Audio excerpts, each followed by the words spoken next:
기독교의 신앙은 관계입니다. 그 관계의 양 끝에는 한쪽 끝에는 하나님이 계시고 한쪽 끝에는 세상이 있어요. 우리는 그 사이에서 하나님과 세상과의 관계를 맺으면서 살아갑니다. 내가 하나님과 세상과 어떤 관계를 맺느냐, 그 관계를 맺는 정도나 또 질에 따라서 그 사람의 신앙의 수준, 신앙의 질, 신앙의 스타일, 또 신앙의 깊이가 완전히 달라집니다. 신앙은 이렇게 관계라고 말을 할 때 저와 여러분의 신앙은 뜬구름을 잡는 그런 일방적인 믿음이 아니고요. 구체적으로 살아계시고 우리에게 역사하시는 그 하나님과의 교통이라고 말하겠습니다. 그러니까 저와 여러분은 하나님의 백성, 그리스도인으로서 하나님을 기쁘시게 하면서 살아가는 것이 삶의 이유가 되어야 되고 목적이 되어야만 합니다. 관계를 깊게 만들고 관계를 아름답게 만들기 위해서는 상대를 기쁘게 하는 것은 가장 근본적인 것이죠.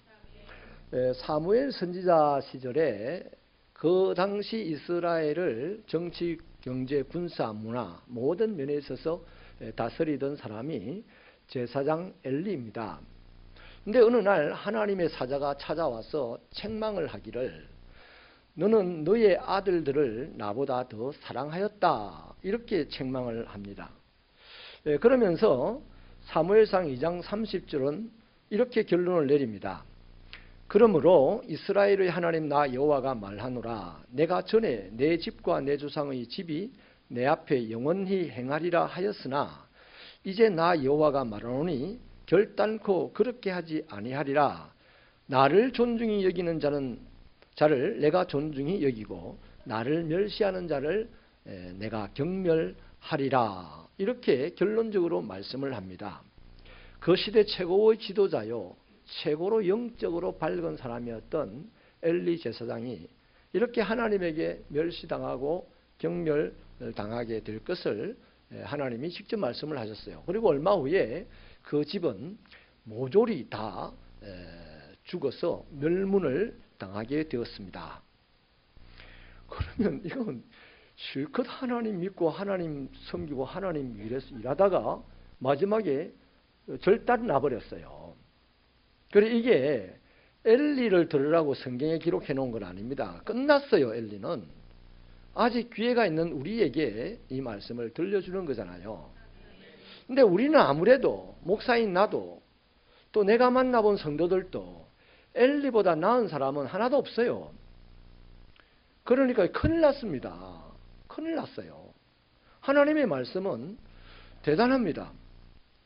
실제로 성경 어디를 봐도요 엘리가 하나님을 멸시하거나 경멸했다는 내용은 없어요. 그렇다면 이게 하나님이 거짓말 하시는 분도 아니고 무슨 말입니까? 이런 거죠. 하나님은 하나님보다 아들들을 더 사랑한 것이 하나님을 경멸하고 멸시한 걸로 이해를 한다는 말입니다. 이해가 되십니까? 그러므로 이것은 오늘도 저와 여러분에게 마찬가지로 적용이 되는 것이죠. 우리가 하나님보다도 어떤 것을 더 기쁘게 하려고 한다면 그것은 곧 하나님을 멸시하는 행동이다 하고 하나님이 받아들이고 그때부터 하나님이 나를 멸시한다는 겁니다. 이거 앞에 심각하게 도전받아야 됩니다. 이런 걸로 우리는 날마다 거듭나야 돼요. 내가 예수 믿었습니까? 오늘 또 거듭나야 됩니다. 하나님을 기쁘시게 하는 신앙으로. 아멘이세요? 자, 그럴 때 하나님이 멸시를 당했다고 느끼는 순간 우리도 하나님에게 멸시를 당할 수밖에 없는데 그렇게 되면 어떤 일이 일어나느냐? 그 사람이 신앙생활을 잘하면서도 죄송합니다. 신앙생활 잘하는 게 아니고 예수를 믿는다고 맨날 그러면서도요 하나님의 멸시받는 신앙생활을 하는 거죠. 그러면 어떻게 되겠어요? 그 사람은 신앙생활을 하는데도 왜 답답하냐? 화나냐? 기분 나쁘냐? 그러면서 원망하는 마음이 생기고 불평하게 되고 분노까지 하게 되고 심지어는 하나님을 불신하며 떠나버리는 일들까지도 생기게 되는 거예요. 이게 오늘 우리 한국 그리스도인 사회의 비일비재할 일입니다. 앞으로.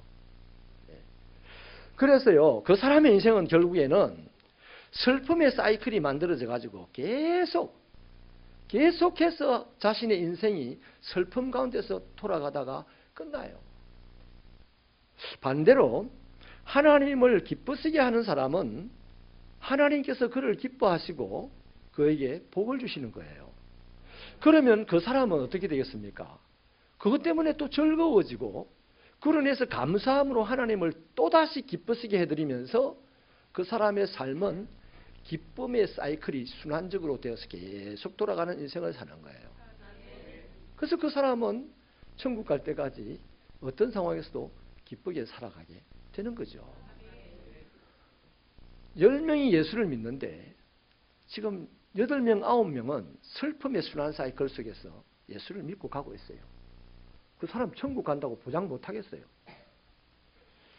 한두 사람은 예수를 믿는데 기쁨의 사이클 속에서 예수를 믿고 갑니다. 천국 갑니다. 확실합니다. 우리 확실하게 천국 가는 신앙이 되시기를 축원합니다. 진심으로 소원합니다. 여러분을 축복합니다. 저와 여러분은 하나님을 기쁘시게 해드리는 삶을 사십시다.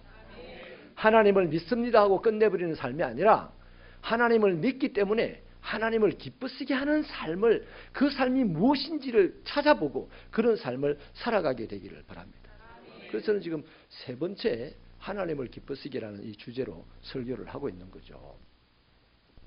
여러분, 우리가 하나님을 기쁘시게 해드려야 될 가장 큰 이유는 하나님께서 우리 자신을 먼저 기뻐하시고 사랑하셨기 때문입니다.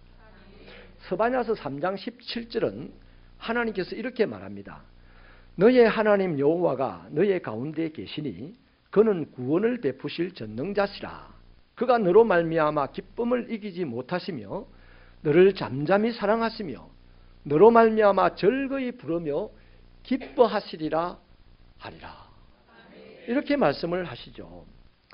솔직히 목사인 제가 저를 보니 여러분이 저를 보면 어떻게 보는지 모르겠습니다만 제가 저를 보니까 정확하게 저는 죄의 덩어리예요. 구원받았지만 불순종하는 데는 거의 대가의 경지에 이르러 있습니다.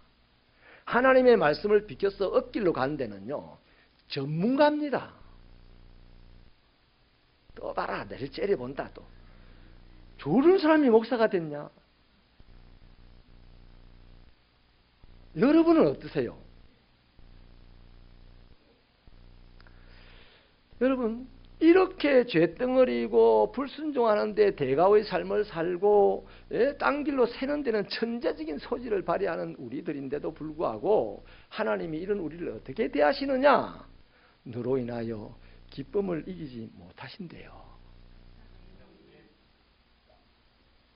온갖 못된 짓을 하다가 하나님을 기쁘시게 들으면 그것 때문에 하나님이 좋아서 못 살겠대. 나는 이 기분으로, 이 감격으로 하나님이 좋아서 삽니다. 그래서 우리가 사는 거 아닙니까? 그래서 우리가 주님을 기쁘시게 해드리는 것은 지극히 당연한 일입니다. 저는요, 하나님이 너무너무 좋아요. 우리가 하나님을 기쁘시게 하는 일이 당연한데도 불구하고 하나님은 또 기쁘시게 해드렸더니 그 한 일로 말미암아 또 우리에게 막 복을 주시기 때문이에요. 마치 이런 경우죠. 한 아빠가 집에 갈 때 선물을 사들고 들어갔어요. 근데 아빠가 마음에 우리 자식들이 참 행복해할 거야 하는 이제 생각이 들겠죠. 그래서 선물을 들고 집으로 들어가면서 대문을 딱 누르면서 얘들아 이렇게 하니 아빠 부르는 소리가 좀 달라요, 평상시하고. 그래서 애들이 바로 또 알아요. 아빠 하면서 애들이 뛰어나옵니다. 그리고는 선물을 보고는 막 아빠 덩어리를 끌어안고 그냥 그렇게 막 선물을 무겁다면서 자기 달라고 하면서 자기가 들고 방으로 들어가는 거죠.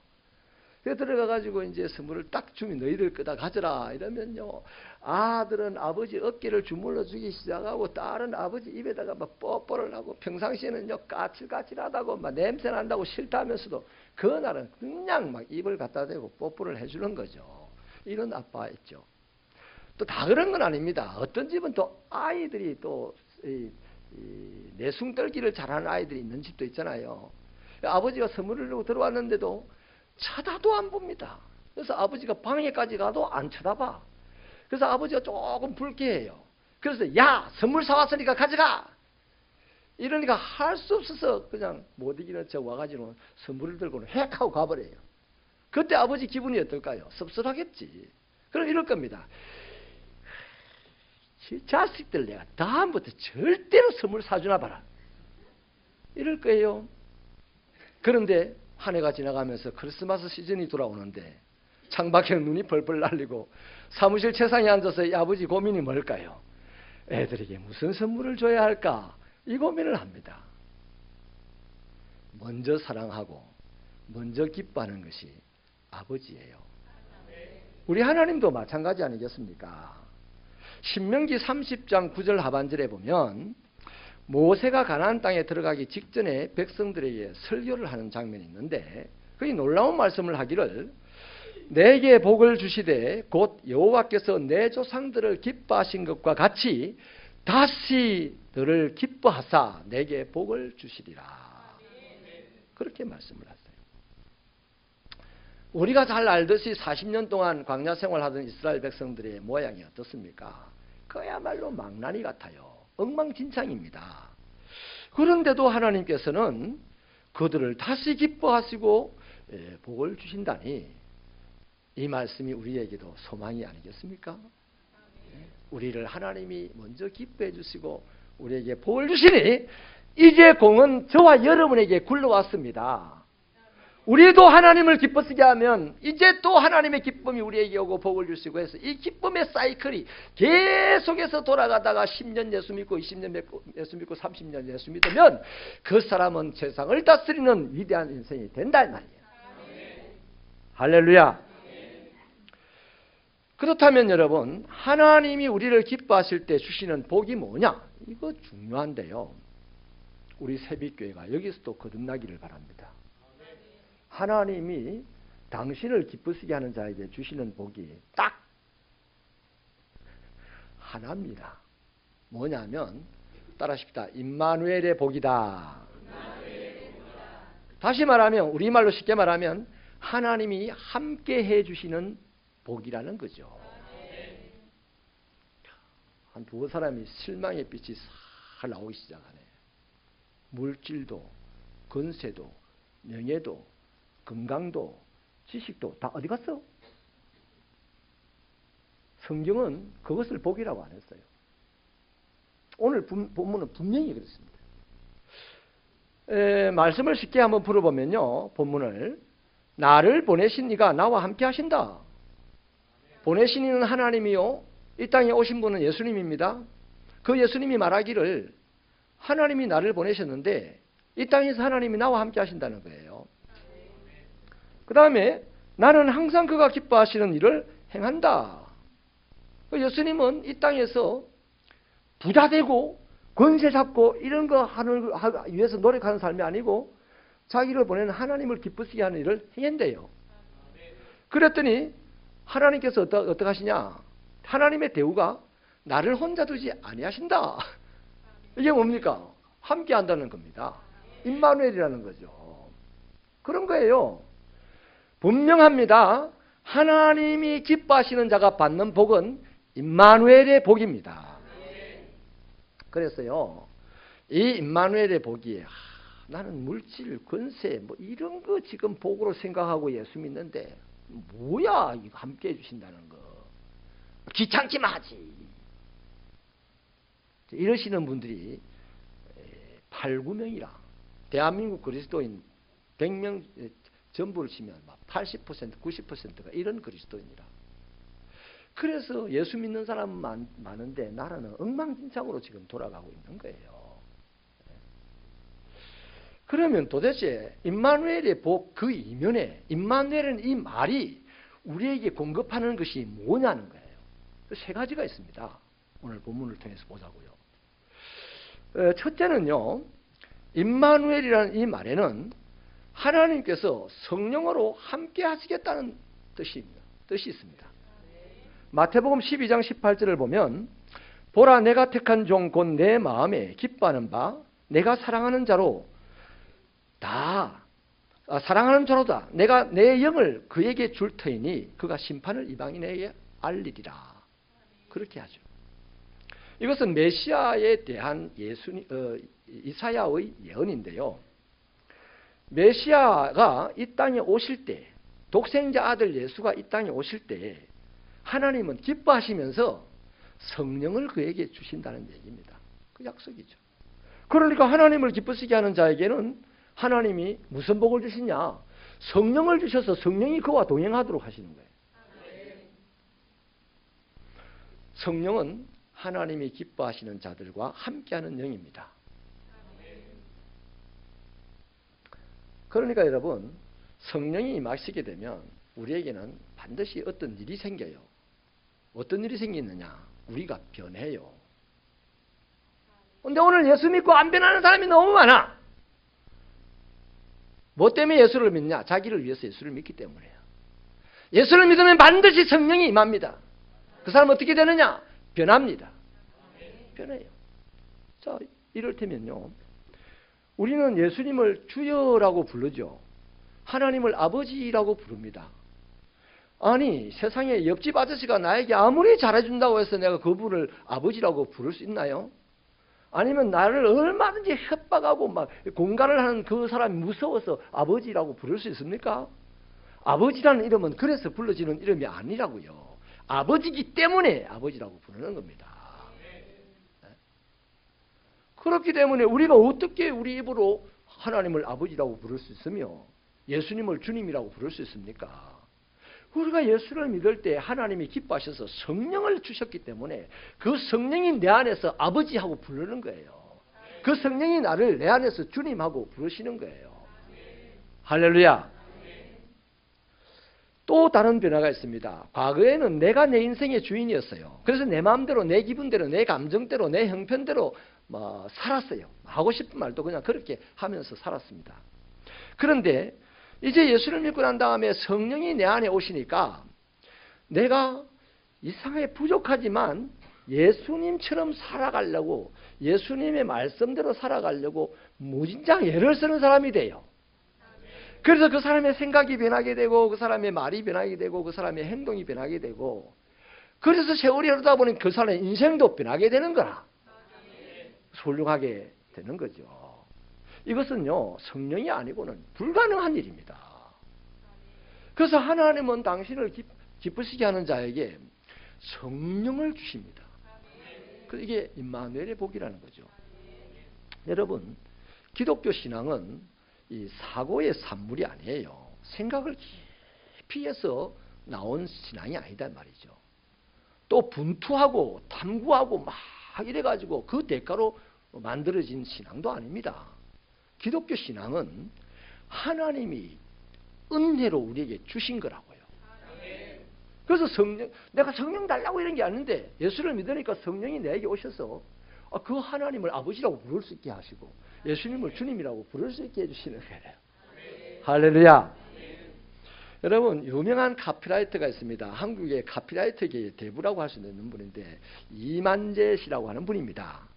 이분이 평생을 살면서 그때까지 살아가면서 4가지와 함께 살았어요. 뭐냐면 여행과 친구와 술과 담배와 함께 살았습니다. 그야말로 여행과 친구와 술과 담배에 쩔어서 인생을 살았어요. 그런데 나이 50에 가수 윤영주 씨에게 전도를 받습니다. 그리고 온누리교회에 출석을 해요. 이제 온누리교회에 출석을 하고 5째 되는 날부터 결심을 하고 그 교회 다니는 소감을 100일 동안 씁니다.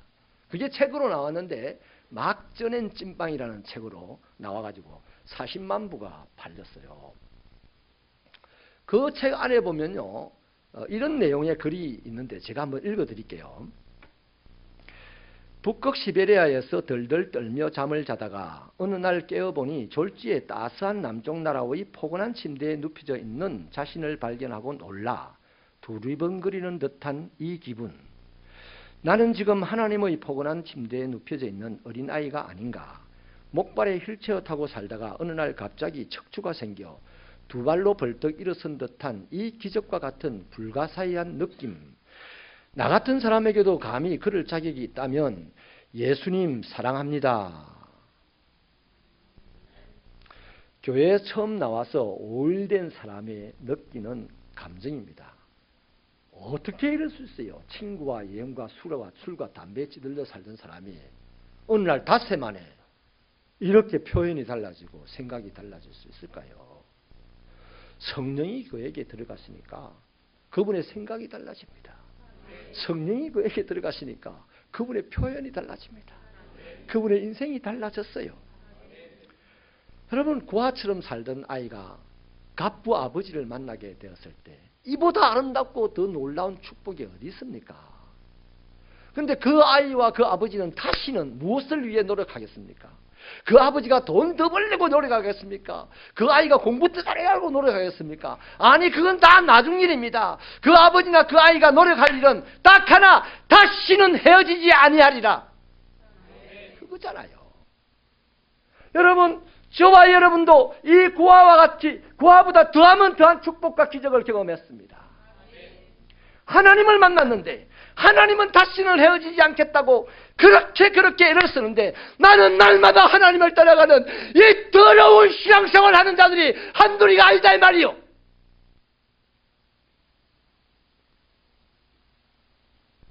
하나님께 물어봐요. 하나님께서 우리에게 뭘 잘못했는지. 지가 잘못해놔놓고서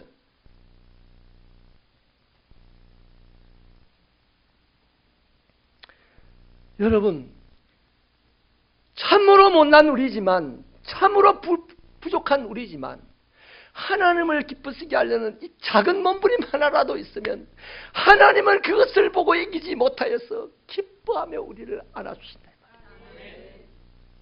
성령을 그때그때 보내주셔서 살아내게 하신다. 이런 복의 사람이 되시기를 축원합니다. 두 번째, 임마누엘의 복이 뭘 품고 우리에게 다가오냐 하면 하나님의 성령으로 우리를 인도하시는 것입니다. 민수기 13장 14장에 보면 가나안 땅 정탐을 마치고 돌아온 12명의 정탐꾼들 중에 10명이 엉뚱하게 보고를 하니까 이스라엘 백성들 전체가 아우성을 치면서 이러다가 우리 다 죽는다. 우리 새로운 지도자를 세워서 모세를 제거하고 다시 애굽으로 돌아가자. 이렇게 하면서 하나님을 배반해요. 그때 여호수아가 뭐라고 말을 하느냐 하면 이렇게 말합니다. 여호와께서 우리를 기뻐하시면 우리를 그 땅으로 인도해 드릴 것이다. 그 땅은 과연 적과 꿀이 흐르는 땅이다. 여호와께서 우리를 기뻐하시면. 여러분, 결국 이 사건으로 출애굽 1세대들 중에서 하나님의 인도를 받고 가나안 땅에 들어간 사람은 딱 2명밖에 없어요. 여호수아와 갈렙밖에 없습니다. 그런 겁니다.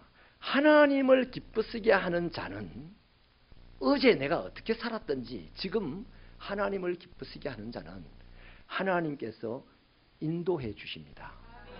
반대로 하나님을 기쁘시게 하지 않고 살아간다면 그 사람의 삶에서는 어떤 곳에서도 하나님의 인도하심을 결코 볼 수는 없습니다. 히브리서 11장 5절에 에녹이라는 사람을 이렇게 소개를 합니다. 하나님을 기쁘시게 하는 자. 에녹의 이름은 바치다 하는 뜻을 가지고 있어요. 그러니까 에녹은 일평생을 자기 일생을 하나님께 바쳤죠. 그러니까 그 순간순간의 삶을 쪼개보면 다 하나님이 기뻐하신 거라. 그래서 하나님은 이 사람을 남주기가 아까웠어요. 그래서 산채로 하나님께서 그를 천국으로 인도해 가지 않았습니까? 창세기 5장 24절에 그 말씀입니다. 하나님의 대우가 에녹이 하나님과 동행하더니 하나님이 그를 데려가심으로 하나님이 그를 데려갔대요. 그 세상에 있지 아니하였다. 이렇게 증거를 합니다. 하나님께서 인도해 주시고 동행해 주셨다는 말이죠. 여러분, 하나님께서 우리를 인도하시고 우리와 동행하신다고 할 때 우리가 오해하지 말아야 할 것이 있습니다. 그게 뭐냐 하면 내가 예수 믿고 하나님이 나와 동행하면 이제 내 인생길에는 대도무문이니까 내 인생길은 그냥 시원해지고 활짝 열리는 거야.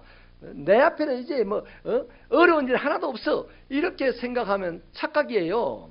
그렇지 않습니다. 하나님이 나와 동행하시며 감에도 불구하고 내 인생길은 앞으로도 계속해서 끊임없이 사망의 음침한 골짜기들이 나타날 거예요. 이게 지금 제대로 정립이 안 되어 있으면 예수를 혼란스럽게 믿는 거예요. 그래서 저 우상숭배자나 예수 믿는 사람이랑 거의 비스무리하게 된단 말이죠. 자, 그러면 하나님께서 나와 동행하시면 내 인생길에는 끊임없이 사망의 음침한 골짜기들이 나타날 텐데 그 다음 하나님과 동행하는 그 사람이 어떻게 되냐면 그 사망의 음침한 골짜기에서 해당할 것을 겁내지 않는다 이 말이에요. 그리고 그 상황에서 견디며 나갈 용기가 생긴다 이 말이에요. 이것이 바로 하나님이 나와 함께 할 때 내가 누리는 복이다 이 말이에요. 뒤집은 말하면 이렇습니다. 내 앞에 문제는 수없이 다가옵니다. 그러나 그 문제 앞에서 평안을 잃지 않는다는 겁니다. 할렐루야. 여러분, 우리가 이렇게 살아갈 때 하나님은 날마다 또 기쁨을 주시고 또 은혜를 주시고 또 복을 주시는 거예요.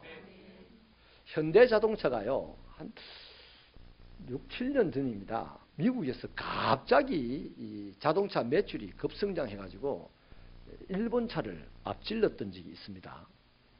근데 이제 미국에서도 놀라운 일이었는데 그 이유가 뭐냐면 현대자동차가 전략적으로 파워 미션하고 엔진을요 10년간 무상 보정 이렇게 이제 발표를 한 거죠.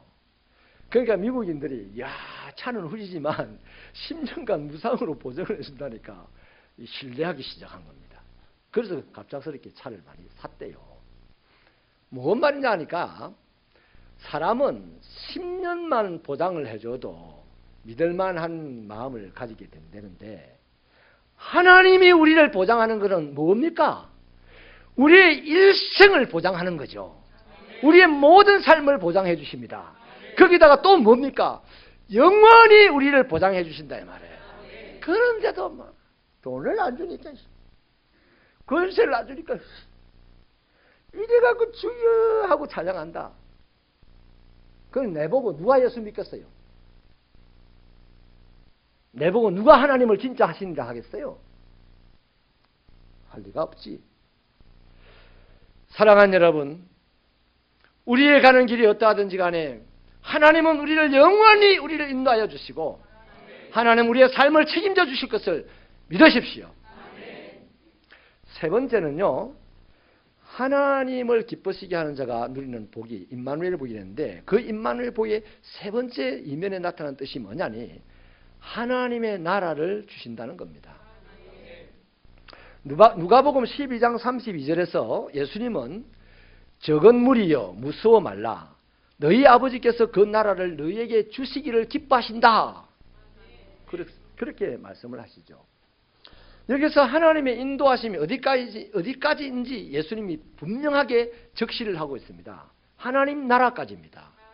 하나님이 나와 함께 하시면서 나를 이 정도 선에서 탁 내버려 두고 이게 아니죠. 그게 이점의 이론입니다. 이제 네가 알아서 살아라 이거죠. 근데 하나님은 나를 한번 구원하셔서 그까지 천국까지 인도해 가시는 분입니다. 내가 샛길로 빠지면 나를 두들겨 패시라도 바른 길로 가게 하시고 내가 정엉뚱한 길로 가면 나를 죽여서라도 천국으로 데리고 가시는 분이 하나님이시다 이 말이에요. 세 번째 이 말씀 잘 들어보십시오. 우리는요 땅에서 사는 동안에는 방법이 다 달라요. 살아가는 방법이 달라요. 또 살아가는 질도 달라요. 그런데 우리가 가게 될 천국은 똑같아요. 모두가 다 똑같다고요. 그렇기 때문에 여러분 인생의 마지막 결국에는 우리가 다르고 다 다른 이 세상은 다 내려두고 사라지고 천국이 우리 앞에 동일하게 다가올 것입니다. 그게 하나님의 나라거든요. 그러므로 저와 여러분의 왕국은 이 세상이 다가 아니에요. 아멘입니까? 이 세상은 마치 나그네에게 주어진 며칠간 주어진 야영지와 같은 곳이에요. 그런데 그 야영지에서 우리는 너무 땅에 있는 것 때문에 염려하고 수고하고 슬퍼하고 근심하고 속상해합니다. 땅에 있는 것들이 주어지지 않는다고 하여서 너무 억울해하고 아파합니다. 목숨을 잃을 때까지. 그런 거예요. 진짜 하나님의 나라, 우리 다 이 땅에서는 다르게 살지만 하나님의 나라에서는 다 함께 동일하게 복을 누리며 살아갈 것을 진짜 믿으신다면 이 땅에 있는 것들을 내가 근심하는 거, 걱정하는 거, 우울해하는 거 다 내려놓으십시다. 그게 믿음이에요. 그게 믿음이에요. 우리 믿음의 선진들, 성경에 나오는 믿음의 선진들은 다 그렇게 사셨어요. 아도니람 저더슨이라는 그 선교사님이 계신데 미얀마 선교의 아버지라고 하죠. 지금은 그 옛날에는 그게 버마라는 나라였습니다. 지금 미얀마인데 이분이 미국의 아이비 리그에 속해 있는 아주 훌륭한 대학을 졸업을 합니다. 그리고 대단한 신학교를 졸업을 해요. 졸업과 동시에 보스턴 교회에서 어마어마한 대형 교회였습니다. 그 교회에서 이분을 청빙을 합니다. 그런데 단칼에 거절을 해요. 또 보스턴 신학교에서 이분을 교수로 청빙을 하는데 그것도 거절을 합니다. 그리고 뭐 하나 봤더니 호련히 가족들을 데리고 미얀마로 들어가죠. 6년 동안 열심히 복음을 전했는데 딱 한 명 예수 믿고 이제 성경 공부를 하는 사람이 생겼어요. 그러는 동안에 두 아이와 부인이 죽었어요. 그리고 버마와 영국이 전쟁이 일어나서 이 스파이라는 누명을 쓰고 감옥에 갇혔는데 20년이 훨씬 넘게 감옥에서 갇혀 살았습니다. 그 감옥에서조차도 버마어로 성경을 번역을 하는 작업을 했어요. 그러는 동안에 시력이 거의 가버립니다. 그리고 34년 만에 이제 풀려나서 잠깐 휴가차 미국에 돌아갑니다. 그러니까 미국에서 뭐 교회나 기관 단체들에서 얼마나 이분을 모셔서 말씀을 듣고 싶었겠습니까? 그래서 이 청빙을 받아서 말씀을 이제 전하는데 잠깐 있는 그 동안에 말씀을 전하는데 이 사람이 영어로 말하는 것을 거의 잃어버려요. 그래서 버마어로 말을 하고 미국인이 통역을 했어요. 근데 사람들이 말씀을 자꾸만 들으니까 별로 재미가 없는 거야. 이분이 하는 말씀이 그냥 그리스도가 십자가에 죽으셨고 뭐 열심히 막 설교를 하는 거예요. 그래서 이제 이분을 모셨던 기관이나 단체의 장들이 그렇게 얘기를 합니다. 선교사님, 당신이 거기서 고생했던 일들, 당신의 모험담들, 그쪽에서 일어났던 일들을 좀 말해주세요. 이렇게 했습니다. 그때 이 선교사님이 그분들에게 뭐라고 말을 하냐면 이렇게 대답을 해요. 들어보십시오.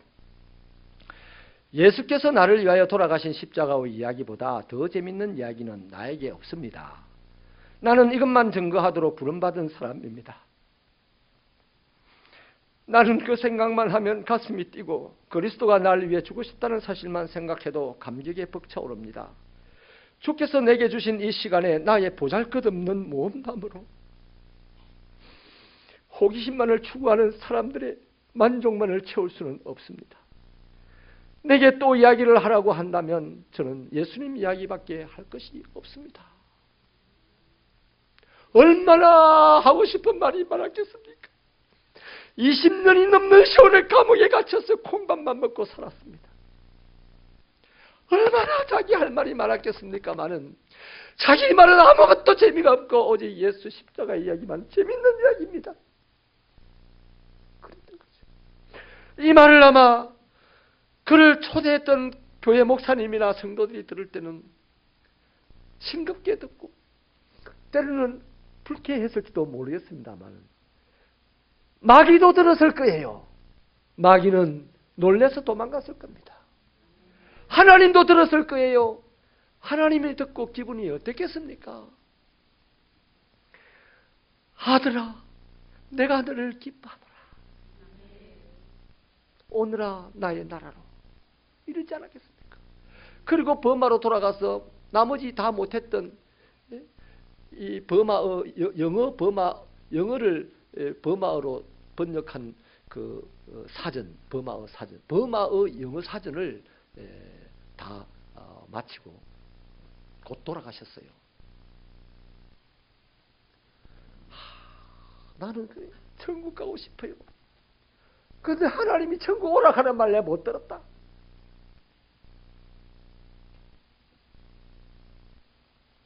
아도니람 저서서는 하나님이 기뻐하시는 일을 하니 하나님이 오라 내 아들아, 내 기뻐하는 아들아 하셨을 거다 이 말. 사랑하는 여러분, 우리 하나님에게 직접 들으십시다. 알량한 지식으로 만들어낸 믿음을 가지고 듣는 척 하지 마시고 하나님을 기쁘시게 하는 순간순간 하나님은 내 심령을 향하여 내 사랑하는 아들아 내가 너를 기뻐한다. 나의 나라로 가자 하는 그 하나님의 초대하는 음성을 들을 수 있는 이 신령한 경지에까지 이르는 믿음의 소유자들이 되시기를 축원합니다. 아이고 그래 돈 줄게 건세 줄게 명예도 줄게 아이고 줍니다 준답니다. 좀 인상 펴시고 왜 돈을 주고 왜 명예 주고 왜 권세 주고 왜 건강 주고 왜 지식을 주겠습니까? 이 땅의 모든 사람들에게 하나님의 영광의 나라를 보여주는 통로가 되고 도구가 되라고 주는 거예요. 그런데 이 땅의 그리스도인들은 돈과 명예와 권세와 건강과 지식이 목적이 돼가지고 하나님을 잊어버리고 사니 하나님은 너희는 나를 경멸한다. 네가 나를 멸시하는구나 라고 하는 겁니다. 사랑하는 여러분, 말씀을 마칠게요. 하나님을 기뻐하시는 자에게 하나님은 반드시 복을 주십니다. 그 복은 다른 어떤 것이 아닌 하나님이 함께 하신다는 임마누엘의 복입니다. 이 하나님께서 임마누엘의 복을 주심으로 성령이 우리에게 찾아오셨고 성령이 우리를 인도하시고 성령이 우리를 천국까지 어떤 일이 있어도 인도하실 것이니 그 길을 가는 동안 이 세상에 살아가면서 우리가 필요한 것 은사대로 물질이 필요한 사람에게 물질을 주시고 건강이 필요한 사람이 건강을 주시고 권세가 필요한 사람은 권세를 주셔서 그것으로 하나님의 영광을 나타내라고 하시는 거예요. 이게 물질과 명예와 권세는 나중 문제입니다. 하나님이 함께 하심이 훨씬 더 긴요하고 중요합니다. 하나님을 기쁘시게 하는 자에게 임마누엘의 복을 주십니다. 기도하겠습니다.